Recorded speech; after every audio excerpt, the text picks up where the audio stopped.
It's This Week in Creationism, episode number 30. I'm your host, Joel Duff, and here we take a look at the headlines in Creationism from the past week. This week we have ICR and coelacanths, baraminology again, what is a kind? Seems like it never ends, that question, right? Smell genes, migrating birds, that, and much more coming up.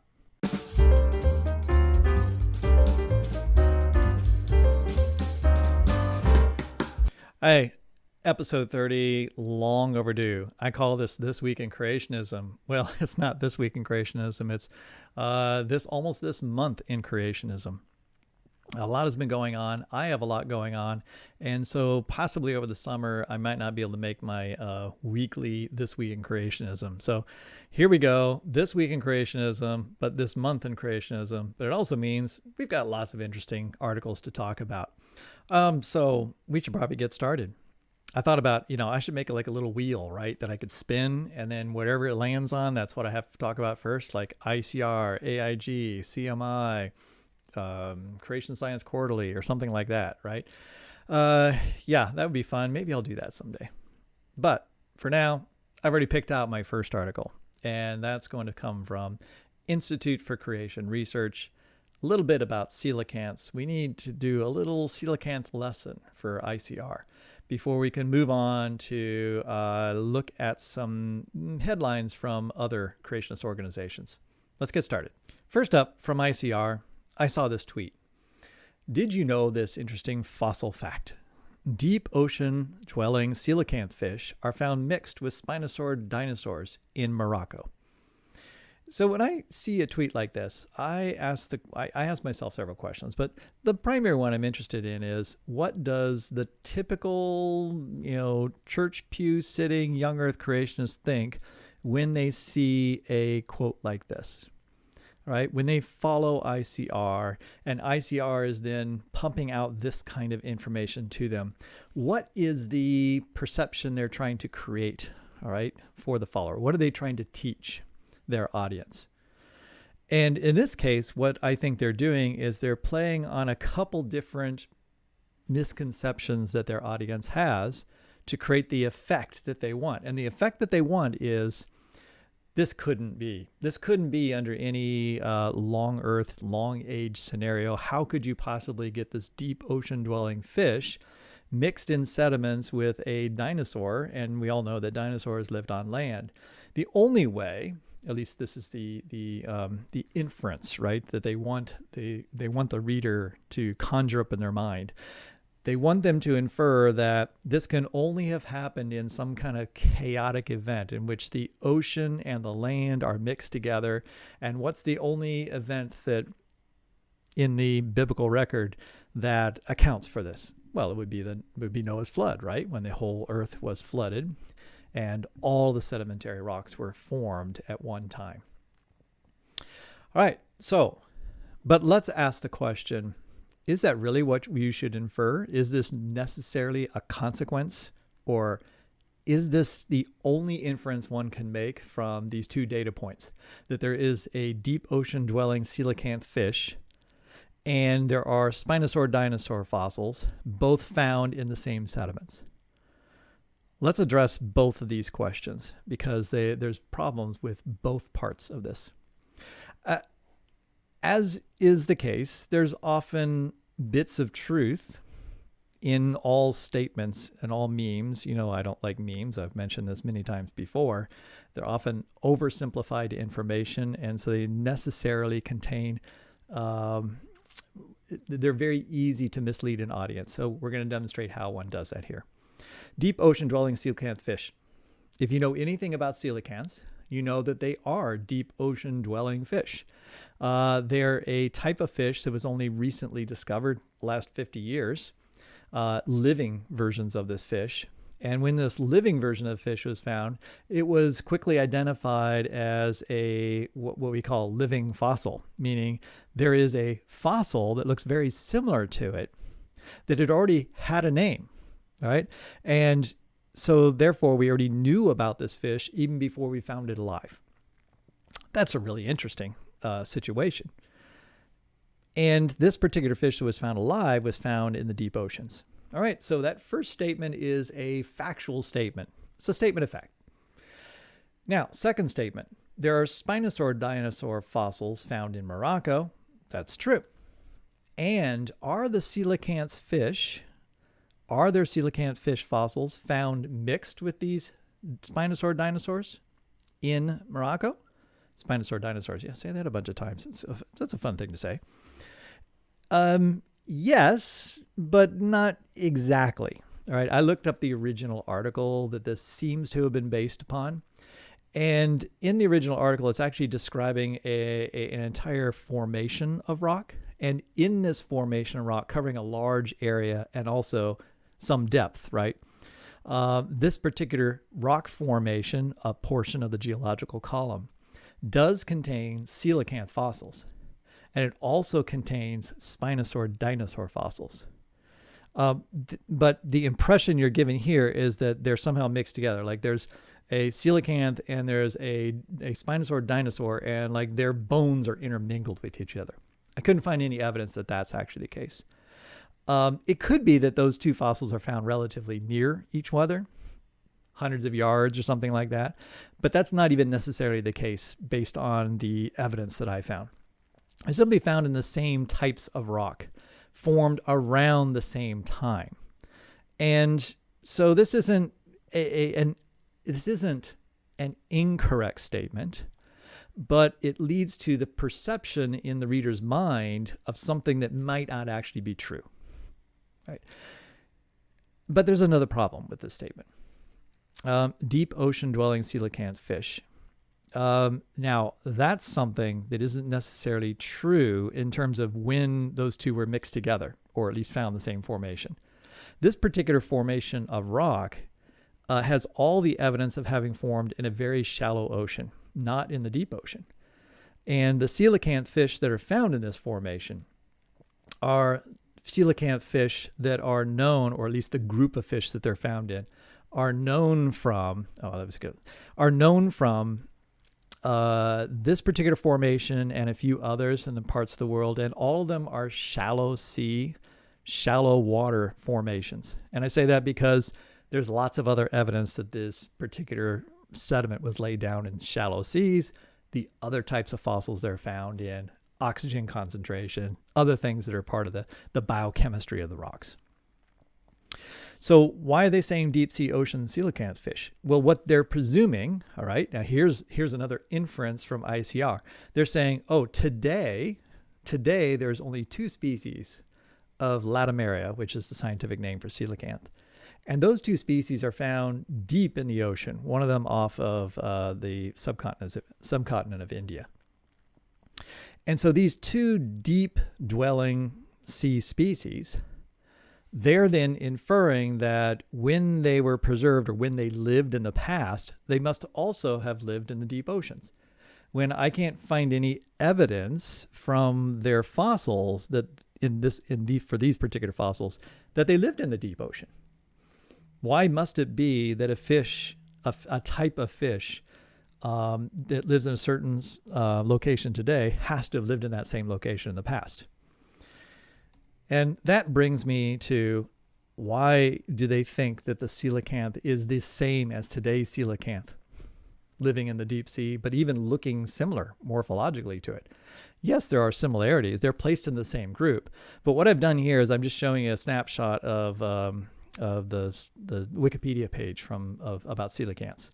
And what it's showing you here, even though you can't read the words, I'm sure, especially on a phone, is what they're demonstrating here is this is the timeline, all right, going from the Devonian all the way up to the present. And you'll see here Latimeria. I'll just read that for you since you can't read it. Latimeria. And that is the genus that is given to the name given to the living species, the two species that are alive today. What are all these other names on here? All right, there's some 65 other names. These are other genera of coelacanths. So coelacanths is a very broad term for a very large group of organisms, an order or larger, all right? So a classification level that's very broad. And within that broad category of coelacanths, there have been many, many, many other genera And genera is, they have significant differences between them such that we can recognize them as being not just different species, but even more than the differences between two single species, but a greater, I say, morphological difference. And so they're in different genera, and they're even placed in different families, all in the same order. And so if we go back, what we find is an interesting portion of the fossil record is you look in the fossil record a little bit farther past, and you don't find latmeria anymore. The species that are alive today, they're not present in the past. There's something very similar to them in other genera. And then there's other genera that are from the Cretaceous, the end of the dinosaur age. And then in the middle of the dinosaur age, there's other genera. And I'm trying to pick out the one we're going to look at. We're going to look at this one right here, Masonia. Right? So in the description of the Spinosaur fossils from Morocco, it does mention that in that same rock formation, there are coelacanth fossils. And those coelacanth fossils are all ascribed to this genus called Masonia, which is right here, living in the Cretaceous, which is the same time when the Spinosaur dinosaurs lived.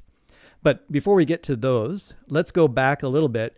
If you go back into the Triassic, there's a whole bunch of other coelacanth-like species.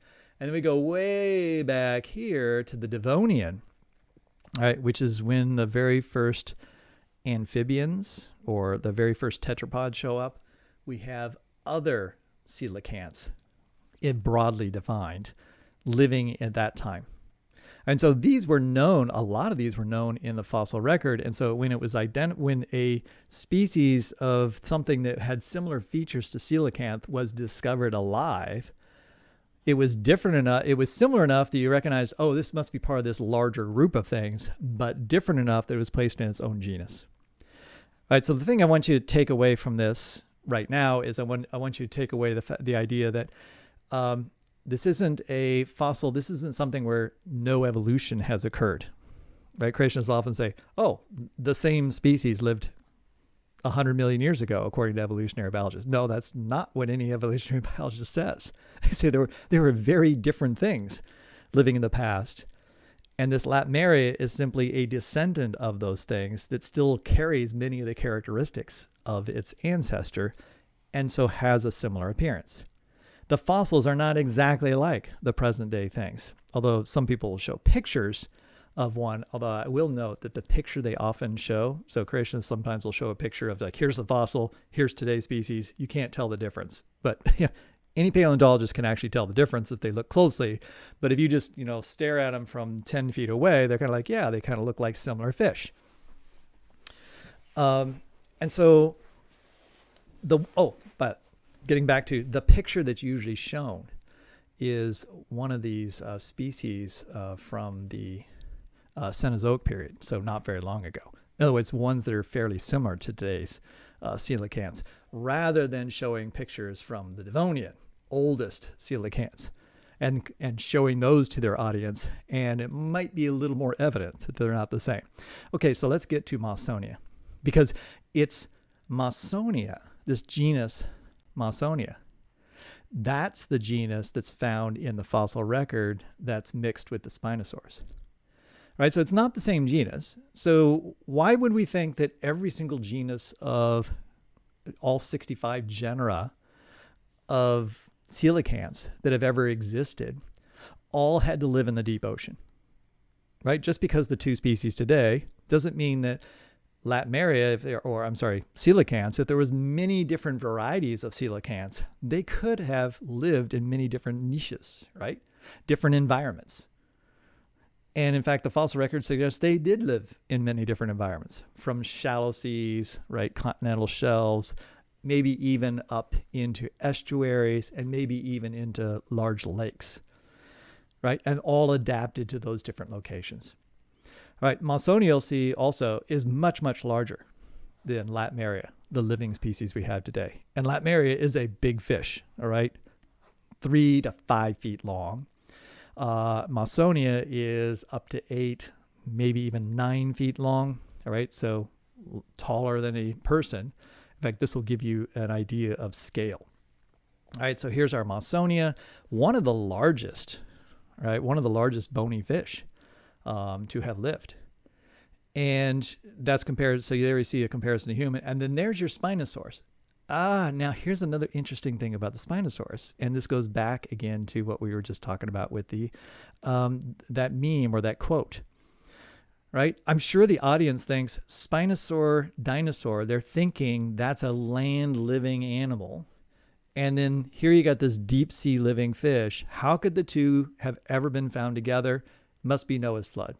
Now, this picture gives you a little more an idea of why they might be found together. There's a lot of debate actually about Spinosaurus, particular species of Spinosaurus. And there's some evidence in the fossil record to suggest that they were probably very good swimmers, and the type of teeth they had suggests they catched fish. So they may have lived in shallow seas or near shallow seas and actually fed in the ocean. And so not too shocking if they would have died in that particular in the ocean and then become buried in the sediments in the shallow sea along with coelacanths. Right? It's not very shocking to find those two in the same rock formation. Not as shocking as certainly as ICR wants to make you think it is.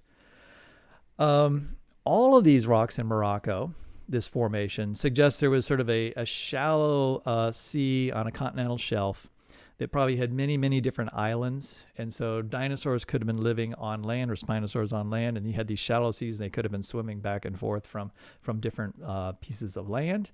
And then in the waters, you had this Masonia, because Masonia has only been found in these sort of shallow water environments. All right, so that brings us back to, did you know this fossil fact? Well, it is actually, this isn't a fact, right? Because I'll say that deep ocean coelacanth fish are not found mixed with Spinosaur dinosaurs in Morocco, because there's no reason to believe that those were deep ocean coelacanth fish. And every reason to believe that they were shallow ocean living coelacanth fish.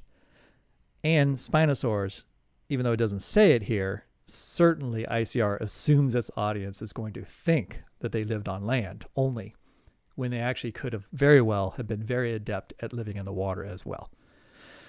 All right, so there's a deep dive into how ICR manipulates its audience into thinking that there is a large amount of support for Noah's flood because of facts like this, right? Fossil facts that, in their mind, suggest there can't be any other answer than Noah's flood.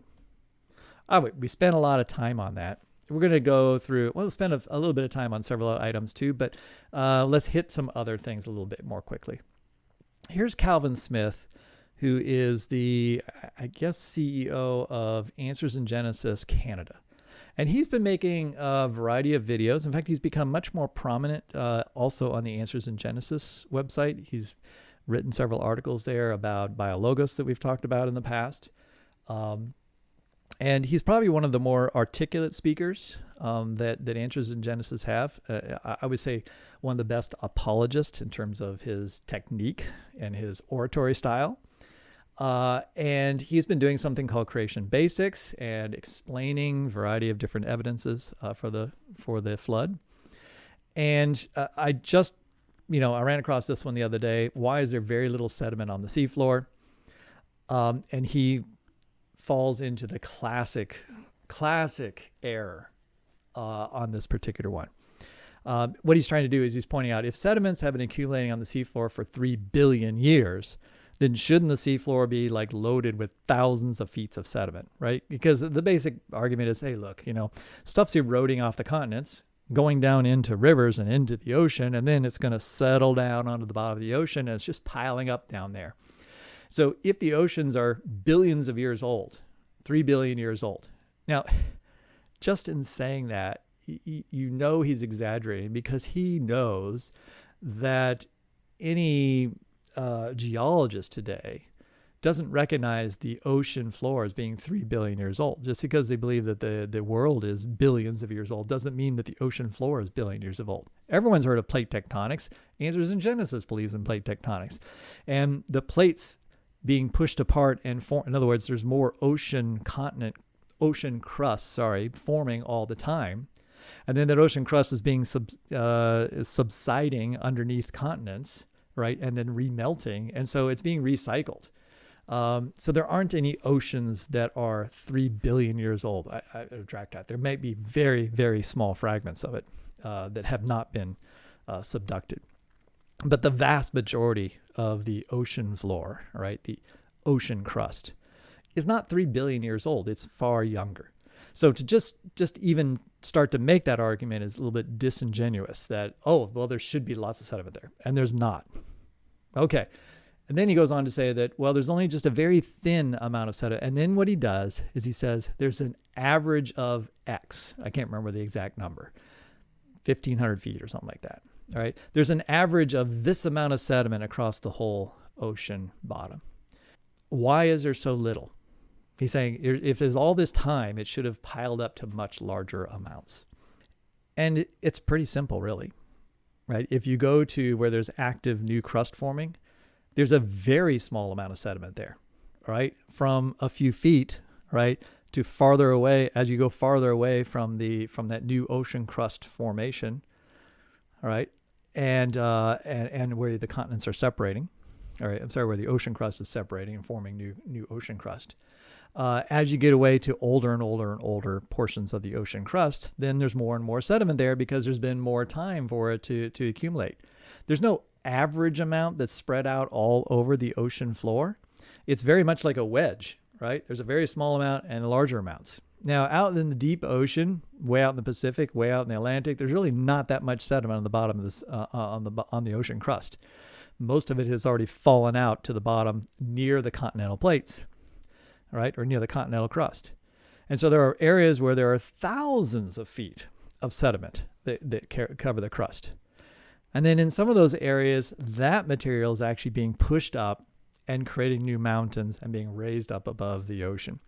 And so when you look at the how sediment gets deposited, how it gets removed, to talk about how there's an average that's very, very thin is deceptive to the audience because he's not telling his audience about the different dynamics of Earth's history as any typical geologist would, or they're going to learn if they go to college and take any basic geology class. They're going to learn things that are going to be like, oh, I thought this was a problem. And they're going to very quickly discover it's not really that big of a problem. It's not really a problem at all.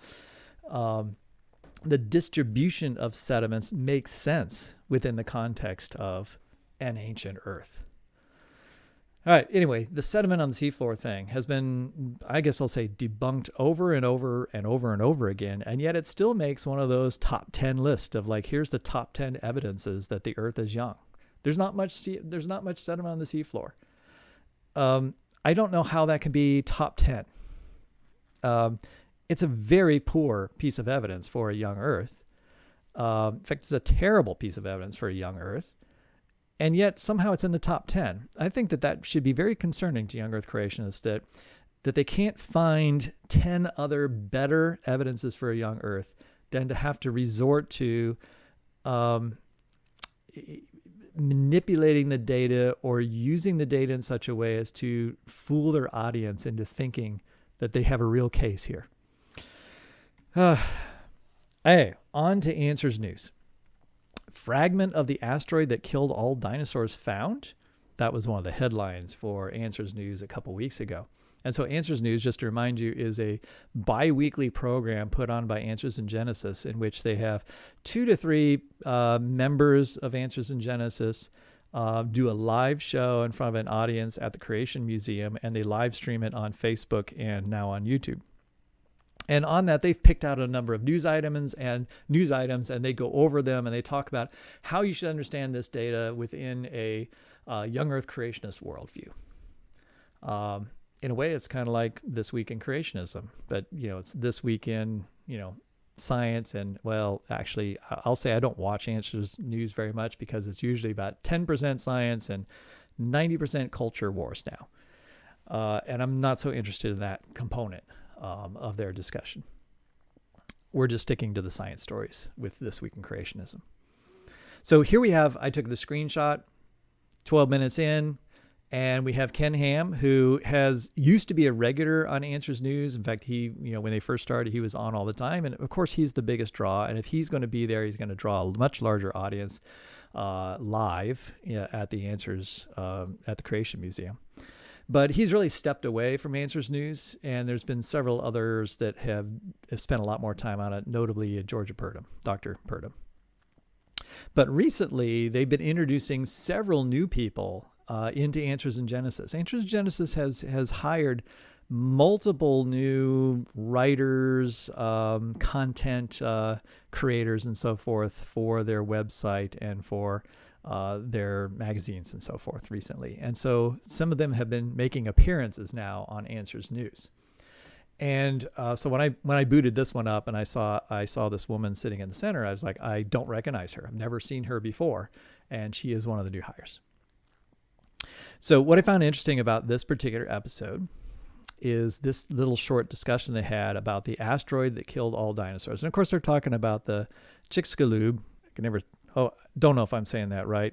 I've managed to say it wrong every time I've ever mentioned it, so I'm trying out a new variation. And this asteroid impact site, of course, has been blamed for the final destruction of the dinosaurs. I say final because not all dinosaurs were killed by that asteroid. It simply brought about the conditions that resulted in the dinosaurs going extinct, well, except for the birds. And they're talking about, and I know the reason they're talking about this is because there was a NOVA program just in the week before about this fantastic new, relatively new fossil site called the Tanis site in Montana. And and NOVA did a whole big 2-hour special on this, in which they described all the evidence that has been found there that seems to suggest that I think it's very powerful evidence that the Tanis site represents a deposition of material caused by the actual impact, the moment of the impact, all right? The meteorite impacts, creates shock waves, creates tremendous earthquakes, and then eventually a rain of glass, melted glass from the sky that falls down. Well, these shock waves and the earthquakes in particular create a flow of water up into this valley, pushing everything out in front of it and burying a whole bunch of fish, turtles, and a whole bunch of other organisms, but one notably was a leg of a dinosaur. And they're all just jumbled up together. And in that jumble, the fish and other organisms are mixed with a slurry of glass sphericals, tiny little glass sphericals. In fact, the fish have the glass sphericals in their gills. Now, that's evidence that the fish didn't die and then they were covered with this glass, but that the glass had fallen in the water and the fish are trying to swim through this material and they're breathing in this glass and it's getting stuck inside of them. And then they die. Right. And then they're preserved in this mass of mud and debris from, essentially you can think of it as like a little tsunami. It's not technically a tsunami, but a wall of water and debris that just gets shoved up this valley and then deposited on a beach. And then later, right after that, then the iridium and other components from the ash layer from all the burning forest fires on the earth begin to settle down on top of all this debris. And so you have this really amazing fossil site, right, which seems to capture the very hours after the asteroid impact. And this whole show details all kinds of forms of evidence that all point to this interpretation. So Answers in Genesis gets on there, and of course, for them, this isn't a real event, right? And there might have been an asteroid impact somewhere during the flood, but it certainly didn't cause the dinosaurs to die or these fish to die or anything like that, because this is all part of the geological column, and this is just at one portion of the geological column. And for them, it's just all caused by Noah's flood. Yeah, so the part I really enjoyed or was frustrated by was this woman whose name is Kloster. And she's going on about, Ken Ham's talking about, well, how could this, people say that they've actually found a fragment of the asteroid. There's some sap that has small little bits of rock in it that have been analyzed, suggesting that they're actually little fragments of the asteroid itself that struck the Earth at that moment, or hours before this site was formed. And of course, he's kind of mocking the whole idea because, how could that be? And then, she's saying, well, were they there? How could they really know this? And I'm thinking, did you watch the show? Did you watch the show? Because they just laid out a whole bunch of evidence. They don't provide any of the evidence to their audience. She starts talking about the fish, and she starts talking about how these fish were all found jumbled up in a big mass. Like they're all just, and there's like there's a turtle with them. There's like a piece of a dinosaur. And then, she goes like, how could this have happened? There's only way this could happen is something super destructive. And that has to have been Noah's flood, right? So Noah's flood is the explanation for this particular site. Noah's flood does not explain this site because it doesn't explain the evidence that's been found there, right? The Ken Ham likes to say we all have the same evidence. We have different interpretations. Well, here's the problem I have with Answers News. They don't present the evidence. They talked about the fish, and they talked about this jumbled up, mass of different kinds of organisms all found together. They never mention the iridium layer. They don't mention the glass inside the gills of the fish, right? They don't go through and point out all the different actual facts that presumably everybody agrees on are present that you can measure. And so they don't present any of that information. They simply bring up two things and then say it was the flood. So they don't tell their audience about all these things. And what, of course, the other thing they're trying to do is there's no reason why you should watch that show because we just presented the answer. Because I'm sure that they're a little nervous that if any of their audience sits down and watches those 2 hours, they're going to get a very different story, and they're going to be presented with a very interesting data set that's very clearly laid out in front of them that they haven't heard from Ken Ham. So what about, on this show, and really, I think the way I operate in terms of when I look at new articles, I always look at who the author is, and I want to know something about the author and their background, how much should I trust what they say? What kind of experience do they have? And so here is the woman who's doing most of the talking about this particular paleontological site, right? The Tanis site. It's Kaya Kloster, and she is now a speaker, writer, and cardiovascular physiologist. She does have a PhD, so they've brought in another PhD. That Ken Ham loves to do this, right? We've got all these PhDs around us. But her PhD is in physiology with an emphasis in cardiovascular physiology. And she did spend time doing research, that it was all clinical research. I'm not poo-pooing clinical research, but it's certainly not research into paleontology or doing the kinds of work that would give her the ability to discuss almost all the topics that are on Answers News. But now she's worked with a nonprofit for a long time, and now she's come to Answers in Genesis, where she's going to be helping to write content for them. All right, let's move on. Creation Research Society. Now, I haven't really talked very much about the Creation Research Society, the CRS. And they used to have, they still do. They do have a research arm. They have some research projects that are going on. That's really set back by the fact that their primary research member, who actually worked for the society doing research, died in the last 2 years, and I can't remember whether they have hired a replacement or not. But that's a side issue for this. Let's talk about Creation Research Society Quarterly. That's their journal, and that's really their output. That's their significant contribution to creation research. Is they publish this journal. Now, I've talked a lot about the Answers Research Journal, which is the journal that Answers in Genesis publishes. I'll say in-house. They call it a peer-reviewed journal, but their own editor. The editor of it is an employee of Answers in Genesis, and most of the people that review the articles are from Answers in Genesis. The Creation Research Society at least has the appearance of being a broader umbrella group that includes members from a variety of different creationist apologetics groups and a lot of independent researchers. Independent researchers would be like totally independent, freelance creation research folks, but also maybe faculty members working at Christian colleges who then are members of the Creation Research Society, and then they would publish their work in this journal. And it is what they would consider a peer-reviewed journal. And at least they get reviewers from a wide variety of young earth creationists. And so it has more of a semblance of being having been reviewed. So the quarterly is quarterly, 4 issues a year.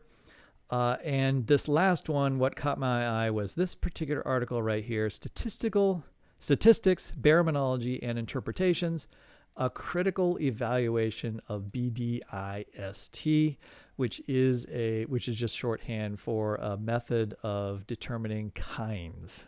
All right. And it's a statistical method for looking at morphological characteristics and trying to determine bins of groups of characteristics that you can then assign to say this is a created kind and this is the diversity within that created kind versus this is a different kind. This is a perennial question, right, within young earth creationism, is how to distinguish the different kinds that God created, given that they have changed over time. And so how much variation is there within a kind? And, easy kinds might be things like cats or felines versus canines.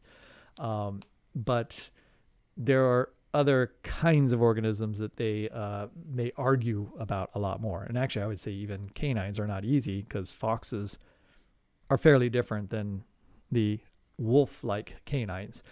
And so one could argue that the foxes are a different created kind and the wolves are a created kind. Then the question becomes, what is going to be your characteristic? What's your character you're going to use? What are your set of traits you're going to use to distinguish one kind from another? And one of those methods is called BDIST. So it's using morphology, all right, morphological characteristics, and then looking at lots of and finding statistically significant differences between groups, and therefore creating your breakpoints between different groups based on these morphological characters. Now, the other primary method, which these particular authors, here we have Harry Sanders and Matthew Cesarti, these two authors are skeptical of using this statistical methodology and just using this statistical baramiological method. And what you can see look at the strength of their language here. This paper reviews the body of work for the most popular statistical baramiological method and finds that it depends on numerous false assumptions and is prone to deliver false results. Okay, so these two authors think that the most popular method for determining what a kind is beset by false assumptions and is prone to deliver false results in their minds. They think that the method is characterized by evolutionary assumptions and has a lack of critical evaluation in the secular literature. And a lack of critical evaluation in the secular literature. In other words, they think that those who use this BDIST method are uncritically taking the data from evolutionary projects, taking the data from those and just using that data to do their own statistics. Whereas they think that the data collected might be, they suggest that even the data collected may not actually be facts, but might be interpretations and therefore are unreliable data and shouldn't be used in any kind of statistical analysis. So they say that, hey, look, you need to actually go out and collect your own data rather than relying on data from any kind of evolutionist that's actually collected data.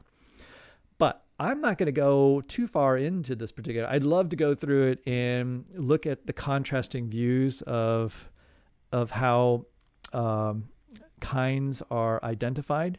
These two authors are much more what they think they are following a biblical model because it's based on reproduction.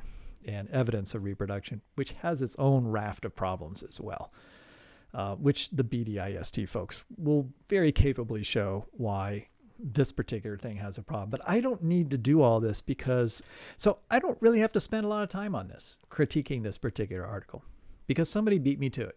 And that is Paleologos. Oh, that's the channel name, Paleologos on YouTube.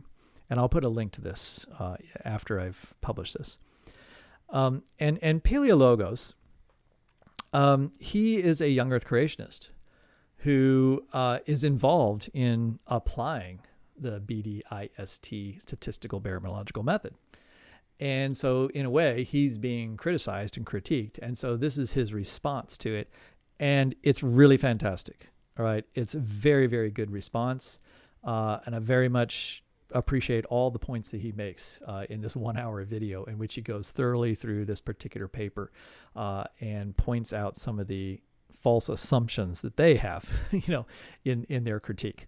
And so I highly recommend Peter's or Paleologos's response to this particular article. So go see that. I am going to point out that something that he didn't talk about, which is that there is a popular level sort of response that was published on Answers in Genesis by Harry F. Sanders III. Now, Harry Sanders, you'll notice here, Harry Sanders on this particular article. And Harry Sanders, who we've talked about in the past, that's a pseudonym for somebody else. Yeah. And he's written a lot of articles, or I guess I should say he or she, since it's a unknown person, I'll just say he's written this article, because I know it's a he, and he's written an article that is kind of a popular summary of this critique, and it came out about the same time. So in other words, after this paper was published in the Creation Research Quarterly, Harry F. Sanders also published a paper referring, of course, to his paper in the Creation Research Quarterly, but then kind of expanding on it, kind, species, and what's in a name. And then here he's trying to define a kind as well. And in doing so, he ends up critiquing and criticizing the popular statistical barometrological method. And this Answers in Genesis has published that there. And Answers in Genesis they have other members who are also lean away from the statistical method. So that's another sort of two camps within young Earth creationism that's going on. I'm going on a long time, but let's just read a couple words from this particular article. So this is actually toward the bottom, in which he's done a whole bunch of critique, and he's like, well, what exactly are arc kinds? And speciation, right? Ultimately, kinds kind of go back to the ark, right? Because at least for animals, land-breathing animals, because that's what was preserved on the ark. So if you can identify the kinds of things that were on the ark, then you actually know what the kinds are, because they would be the same kinds that God created at the beginning. A more biblically faithful version of the kind, and Harry F. Sanders is not scared to say that his version is the biblical version, right? Which, of course, implies that others that have other views are non-biblical. This is sort of standard Answers in Genesis polemic. A more biblical, faithful version of a kind comes from the Ark Kind Study, which was sponsored by Answers in Genesis when they made the Ark Encounter, because they needed to have an idea of like, how many animals are we going to put on this Ark? Because they have a plaque on the wall at the Ark Encounter that actually lists all the different kinds of land animals that they propose were represented on the Ark. It is defined as distinct groups of animals and strongly implying that reproduction occurs within these groups. Oh, what kind of definition is that? Defined as distinct groups of animals. Okay, distinct groups of animals. What makes them distinct? I mean, any two animals are distinct. I'm distinct from you. All right? Now, distinct groups, I suppose I could find groups of people that are distinct from other groups of people, but I don't think that means they're different kinds. Don't even think they're different species. And I can find one species that's very distinct from another species. It doesn't make them, but he's saying they're still part of the same kind. So where does he find the boundary? ultimately he's going to have to find some characteristics which define a particular kind and allow you to recognize them as being different from another kind. And in other words, you kind of basically slip back into statistical baraminology at some point, where you're going to have a whole list of raft of characters, whether it's molecular characters or morphological characters. Now, but of course he's adding and strongly implying, but again, how do you measure this? That reproduction occurs within these groups. I mean, reproduction doesn't occur between every species within what he calls the canine kind. And so then it becomes an inference. Again, it becomes something like, well, I'm going to ask the question, was he there? Was he there after the ark to see that foxes and wolves came from the same original pair? Because foxes and wolves don't really reproduce with one another. And even if one might have reproduced somewhat at some point, there's no evidence that some of them do at all. And so you have to then say, okay, I think they did in the past, but maybe because of genetic entropy, or they've diverged since then, and now they're no longer able to. And so it becomes a very squishy way to measure things today.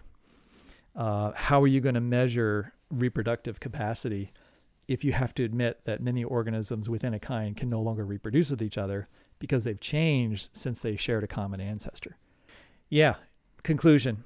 The biblical model better explains the natural world. Now, he's not criticizing evolutionary biologists here. He's actually criticizing other young earth creationists, saying they don't have a biblical model. So it's the differences between species and kind effectively comes down to differences between a biblical model and a man-made one. So he thinks that these other folks are basically borrowing from evolutionary biology and using statistical methods in order to derive a naturalistic identification of a kind versus taking the biblical model. The biblical model views the kind as a morphologically distinct reproductive unit. Right?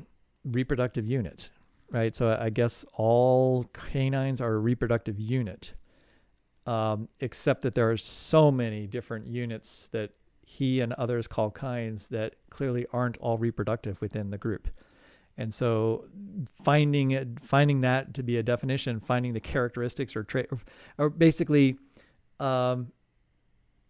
proving that they were reproductive in the past but are no longer reproductive in the present, without having been there, they're not going to be able to do that. And so they're still guessing, and they're still going to be using some kind of statistics in a sense of like, what is the statistical probability that these two different species which don't mate today and can't mate today did mate in the past?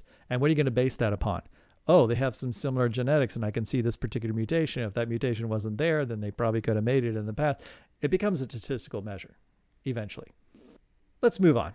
Like I said before, Paleologos does a fantastic job of covering a bunch of other criticisms, which I'm not even mentioning here because I want you to watch this video. All right, ICR. Institute for Creation Research. A lot going on there. A couple articles here. Big Bacterium, a missing link. Really, really interesting discovery not long ago of a massive bacteria. A bacteria that's like 3/4 of an inch long. And usually think of bacteria as being incredibly small. Like you can fit hundreds of thousands of bacteria inside of one of your cells, and your cells are incredibly small, right? So most bacteria, tiny. And yet this bacteria is long and kind of filamentous, long strings. And not only that, this bacteria has many different nuclei. So they don't just have one copy of their genome. They have lots of copies of their genome inside of one cell, right? So they have one package, and inside that package there are many, many copies of their DNA, and their genome is 11 million base pairs in size. Well, the typical bacterial genome is 1 to 2 million base pairs in size. So they have 11 million base pairs, and they have additional genes that other bacteria don't have. They have some copies of genes that other bacteria don't have, and they also have a lot of other they have space between their genes that's much larger than other bacteria have. So their genome has a lot of distinct properties. In fact, some of their genome properties are a little more eukaryotic-like. Remember, eukaryotes are cells that have nuclei in them. And one of the things that younger creationists often like to talk a lot about is the fact that bacteria are so different than eukaryotes. Then there's such a massive gulf there that it's impossible to understand how a bacteria could evolve into a eukaryote, because they're so fundamentally different. They're like fundamentally different units of life. They do things differently. And then comes along this bacteria that is huge, like bigger than eukaryotic cells, has a really big genome, a genome that's larger than some of the smallest eukaryotic genomes. And then the other thing I didn't tell you about is, I didn't mention, I'm saving it, right? They have nuclei.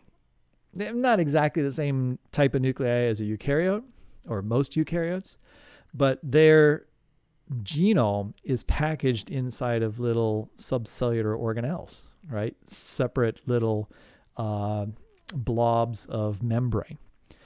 And so that's very kind of like primitive nuclear-like. And so it's clearly a very odd and bizarre bacteria. But, that's kind of what we've learned from investigating life, is that we think we know something, and then you find the exception to the rule, and we just constantly find exceptions. And what this is, I don't know exactly. I find it fascinating. It's a really interesting bacteria, and I'm sure we'll find more that are like those. Are they a missing link between bacteria and eukaryotes? Probably not. They're probably their own lineage, right? They're a type of bacteria that has evolved these very interesting, bizarre traits. But it does show that bacteria can take on many other properties that we never thought they could before. And then the other story is about seafloor spreading. Oh, let me skip through this. Oh, actually, I don't have that article lifted up, but I will say something about the seafloor spreading matches creation predictions.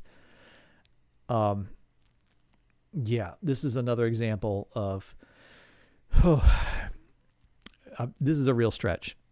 They're referencing an article that that a large group has been working on. The seafloor is spreading, as we mentioned earlier, and it's spreading at a relatively even rate. At least it's been measured over hundreds of millions of years, and there's a variety of methods for doing that. But the estimate is that the plates have all been moving, and they're generally moving at a similar rate.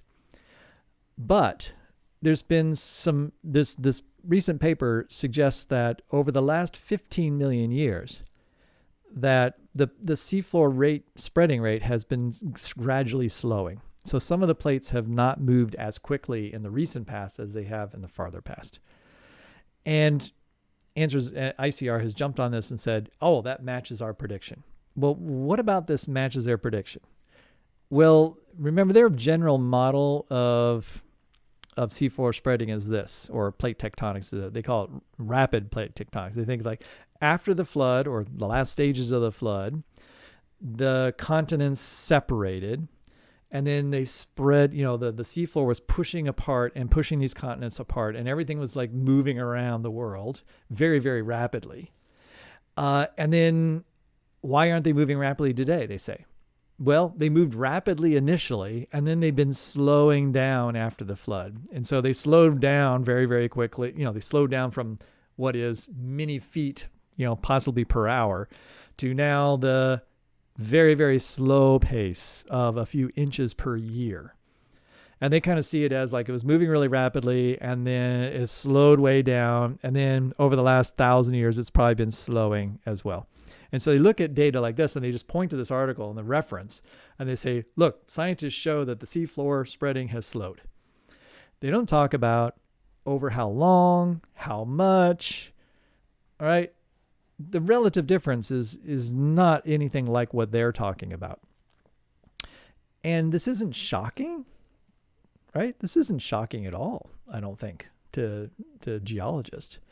If plate spreading has been happening for a long time, and depending on the positions of the continents, the cooling of the earth, and so forth, there's an expectation that under different in certain times when certain continents are pushing against each other, that's going to cause resistance. It's going to cause a chain effect and cause slowing in other areas of the plate boundaries. And it could be temporary, or it could be that just everything is slowing down. I mean, the world's billions of years old, and eventually it's all going to come to a stop, right? Because the amount of radioactive material in the earth is eventually going to end up not producing enough heat to keep the slipperiness of the continents in motion. And so not shocking that it's slowed. And it's only slowed by this like tiny, tiny amount. We're not talking a dramatic decrease. We're talking about there's a very, very, very small amount of decrease that they've identified. So it's a really cool article, and it's interesting. It's not like shocking at all. And yet ICR picks it up and makes it sound like, oh, confirmation of our, predictions about seafloor spreading. We predict that seafloor spreading slowed after the flood. This article provides, other than just the words that the seafloor spreading has slowed, it provides no other help to the young Earth creationist model. Sigh. Okay, let's hit a few other things, hopefully a little faster. Fossil insect predation shows no evidence of evolution. Again, from ICR. This is a favorite theme, right? Go in the fossil record, find a fossil that looks just like something that's alive today, and see, look, evolution doesn't happen. These things haven't changed. Evolution predicts that all things are changing, and if this hasn't changed, then evolution can't be true. That's the simplest logic that's being presented here. Hey, we just looked at the coelacanths, right, at the beginning of our episode. And that's where they would try to show a picture of a coelacanth fossil from the past, although I just pointed out they're not really from that far in the past. And then say like, oh, look, this coelacanth looks pretty much just like today's coelacanth. Therefore, evolution hasn't happened. Coelacanths have always been coelacanths, except that there's been 100 other species of coelacanths, and they have real differences between them. And so if we go down here, we'll see just the point I just made. There's no evolution in these plants and insects for 60 million years. Why do we know that? According to Frank Sherwin. Because 60 million years ago, we see in this paper from Review of Paleontology and Paleontology that, oh, there's a type of beetle, right? Was it a beetle? There's a type of insect, a beetle that chews into coconuts, right? And they found this fossil with this type of insect damage in the coconut. I said, this is exactly the type of damage that's in coconuts alive today. And so over 60 million years, that same type of insect has been eating coconuts the whole time. And so therefore, evolution hasn't happened. Do have any of these people actually taken even an introductory evolutionary course? Because in an evolutionary course, a basic evolutionary course, you talk about organisms that are fit for their environment. And if the environment stays the same, the organisms will then, natural selection will select for them not to change, right? It's like, you're good at eating coconuts. There are coconut trees, all right? And therefore, keep eating the coconuts because that'll keep your species going, right? Those characteristics are what's successful. If you're like, oh, you know what? I'm going to have this mutation and I'm going to change the shape of my I don't know what mandibles, right? And so I'm not going to be very good at eating coconuts as a result. Well, there's a lot of other insects, and those other insects are already eating all the other food around you, and they're really good at it. Your weird mutation isn't going to be very helpful to you. You're probably not going to survive. And all your friends who didn't have that mutation continue to survive. Well, guess what? They still have the exact same appearance, right? Natural selection selects against radical change in that particular instance because you don't need to change. The environment's the same. The coconuts are still there. Coconut trees are very successful, despite the fact that some beetles can eat the coconuts and damage them. Enough of them survive that coconut trees continue to produce coconuts. It's a successful strategy, especially for migrating. They can drop They can float away. They can go to some distant island, wash up on shore. There's lots of food in the coconut for the new coconut plant to start growing. So coconuts have a successful strategy going. So they're not going to change because they're successful. Natural selection preserves those characteristics over vast amounts of time, and no apparent outward morphological changes occur. Same thing with the beetle. And so the two can coexist, and therefore they continue to remain the same over long periods of time. This doesn't mean that they're not evolving. And of course, it depends on your definition of evolving. But if the basic definition of evolution, which is changes in gene frequencies over time, or allele frequencies over time, the genes themselves may be changing, but the gene, for a lot of different things about both the coconuts and the insects. But as long as, but certain characteristics like the morphology of the beetle with respect to what makes it successful getting into the coconut, that remains the same. So alleles may change for other genes, plus there's going to be what's called neutral evolution, where their genome is going to experience mutations that don't have any effect, and they're going to accumulate over time. So I'm pretty sure that if you took an insect from today, a beetle, coconut beetle insect today, sequenced their genome, and you were able to, here's my prediction, if you were able to predict the genome of a 60 million year old coconut beetle, you'd find out that they were very different from each other. Like at the sequence, the DNA level, the A, T, C's, and G's. But then if you were to home in and say, like, what are the genes that are necessary for making the coconut beetle have the morphology it has, the jaws that it has, the ability to use coconut milk for its food and its physiology? What you'd find out is those genes, some of their sequence may have changed, but they're still making the same proteins, and they're still making the same basic apparatus. So some of the genes have been conserved over long periods of time, but the rest of the genome has been allowed to change a lot over time. And so evolution, change in that organism has happened, but there's been constrained evolution, all right, for the characteristics that make the organism successful doing what it does. I said I was going to speed up, and then I just spent a lot of time talking about that. This is ICR. Been talking too long. This is ICR2, the sweet cell of creation. This is just yet another, wow, isn't smelling amazing? Here's how these olfactory genes you have one olfactory gene that makes a particular protein receptor. That receptor then can be triggered by a particular chemical in the environment, which of course creates a sensation for you, signal to your brain. Right. So for every single smell you can smell, there's a different olfactory receptor gene, which is making the receptor for you. Right. And he then talks about some of the other complexity of smelling and how amazing it is that we can smell stuff. Okay, that's all good and fine. And of course, what's the final word? The final word is, because this is so complex, therefore it has to be designed this way. And so smell is another sign that God created things just like they are. Now, what's interesting in this article is he mentions, isn't it amazing? Humans have 450 olfactory receptor proteins, allowing us to smell 450 different substances. And then he mentions that mice have 1,200 olfactory receptors. But that's all he says. And, I want to say, I get what you're doing.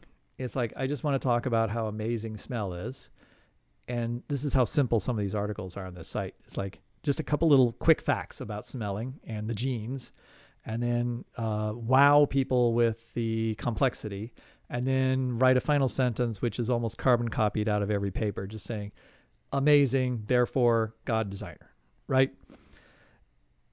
But when you read the article, again, if a student comes to, is a biology student, and they come and take a class, say a class from me, and I'm going to be talking about olfactory receptor genes, which I do in one of my classes, right? And I'm going to say, yeah, you have these olfactory receptor genes. One of the reasons we talk about them in genetics is because they're part of what's called a family of genes. They're all similar to one another, and you often have like groups of genes.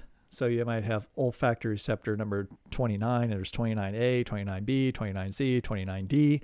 And the reason we name these things with very similar names is because we think that you have an olfactory receptor gene that's been copied and then copied again and then copied again, and each one has mutations, and now each one can smell something a little bit different from each other.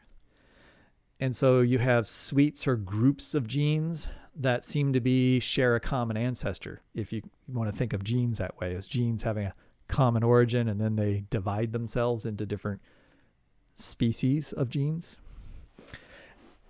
resulting in having different products. Okay, great. So I talk about how there's all these different olfactory receptor genes, and you have an amazing suite of them, right? But I wouldn't say you have 450, right? I'm going to point out that in our genome, we have at least 800, but I think you could probably add up to maybe 1,000 or more. 1,000 different olfactory receptor genes. So actually very similar to a dog or a cat, right? Dogs have 1,000. Oh, and I mentioned mice. Mice have 1,200 different olfactory receptor genes. And so in reality, most mammals actually have a similar number. And so he doesn't mention this in this article. And I think one of the reasons he doesn't mention it is because there's 450 active genes. In other words, 450 olfactory receptor genes that are actually functional.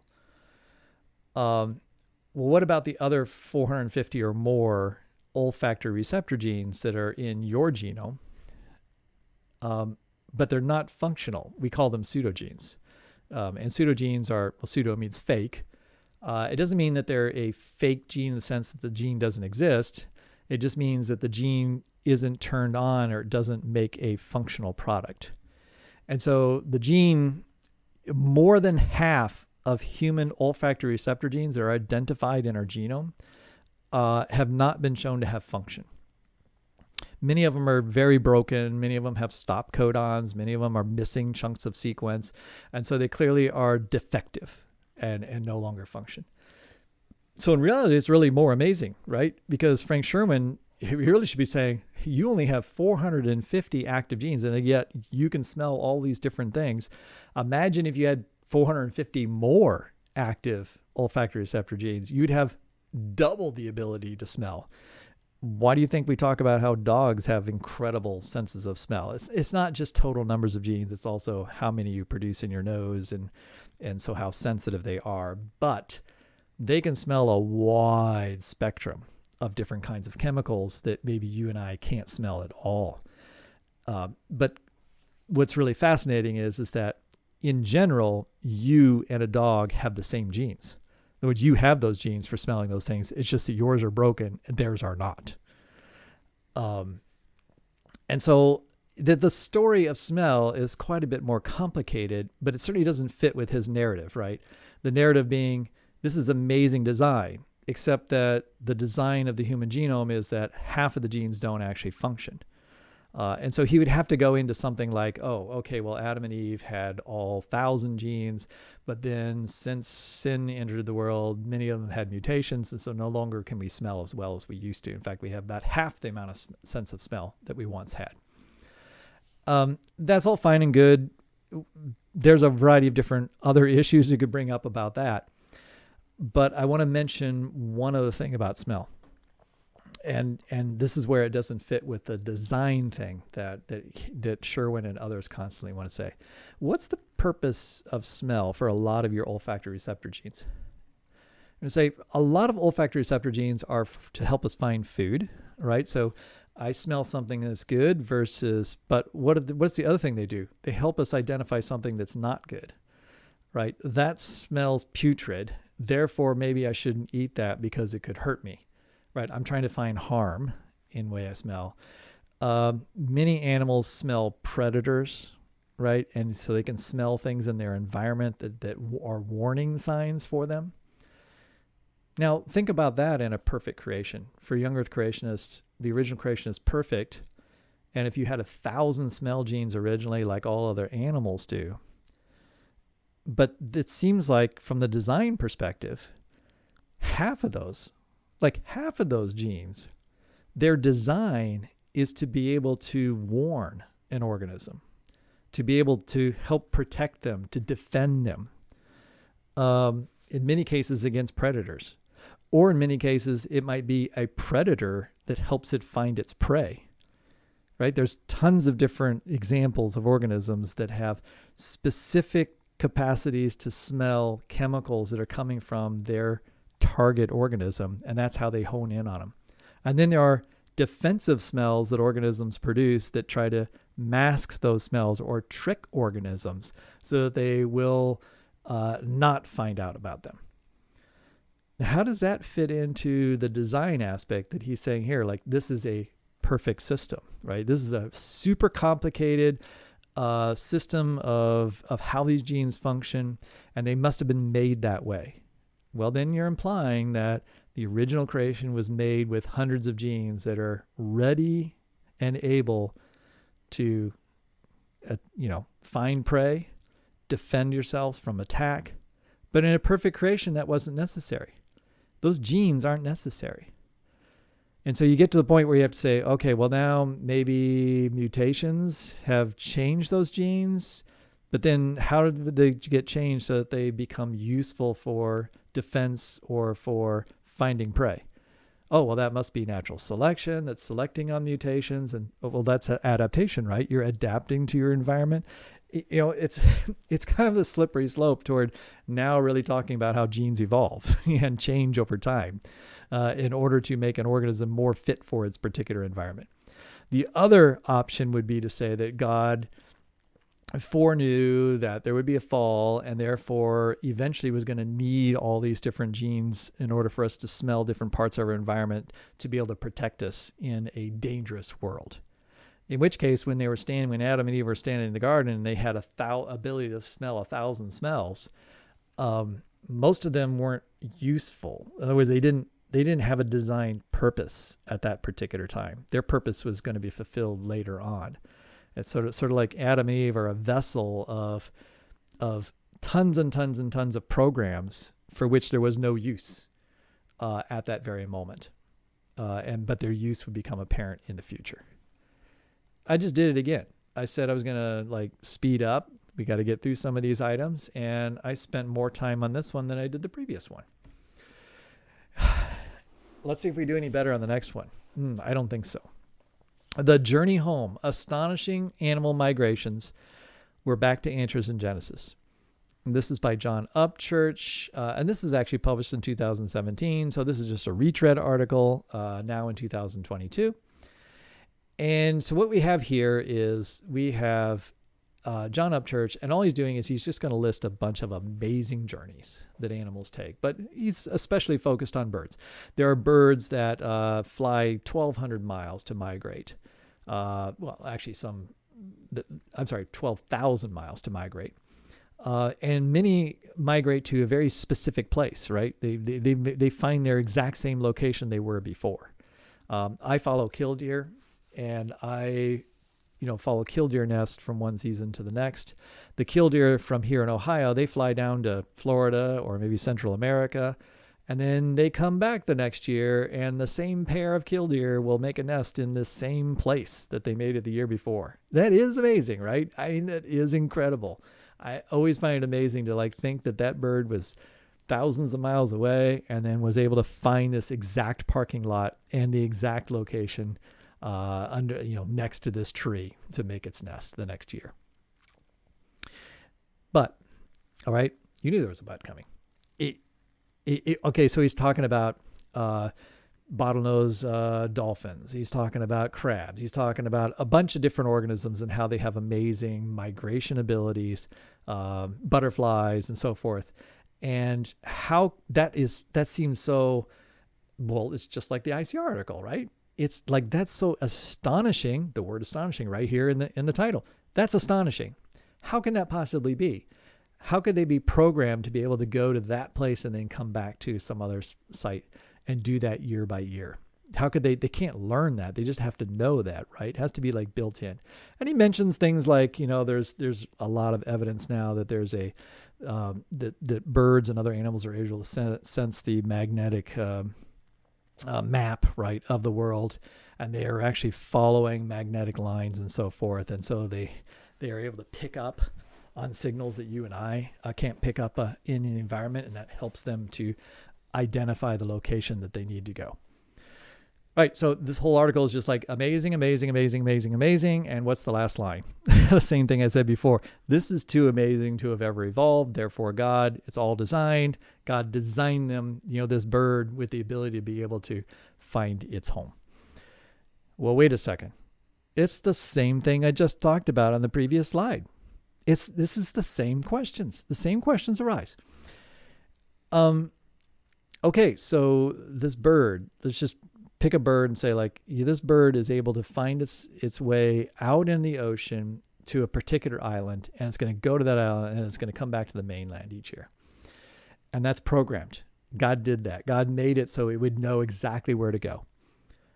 I got one big question for young Earth creationists that I have an inkling of an answer to once in a while, but most of the time I think they just plain don't think of this stuff. They don't follow their own logic and ask themselves some basic questions when they write these articles. Because I think anyone with half a brain, I think reading these articles, if they are curious at all, they should be asking the question I'm going to ask you next. And that is, wait a second, Noah's flood destroyed the whole world and recreated it with a completely different geography. Continents are in different locations. Islands that exist today, like the Hawaiian Islands, did not exist before the flood. And there was only 2 birds on the ark. And those birds evolved, 2 of each kind of bird on the ark. And each of those 2 then evolved into multiple different species. And one of those species has an amazing ability to fly to this place in Canada and come back, whereas another species doesn't migrate, and this other species migrates, but it migrates in Europe from one specific location to another in Africa. So God programmed all of those, like God made each one of those to have those abilities, but they all actually came from just 2 birds. And somehow they know how to get to a specific island that's in the post-flood world that didn't even exist in the original world. And birds wouldn't have needed to migrate at all. In fact, most organisms migrate because of changing, because of the seasons, different food resources available at different times of the year because of seasons and so forth. In the original creation, which was perfect, and there was plenty of food and resources for everybody, at least that's the image that's always conjured up for young Earth creationists, why even migrate? Like, why would you spend that much time migrating? And then where are you migrating to? Not the same places. So if God made this really specific circuit that said, here's exactly how you identify this particular location, and now I've programmed that into your biology. But then all of a sudden you're on this ark, you get off the ark and you're like, where am I going to go?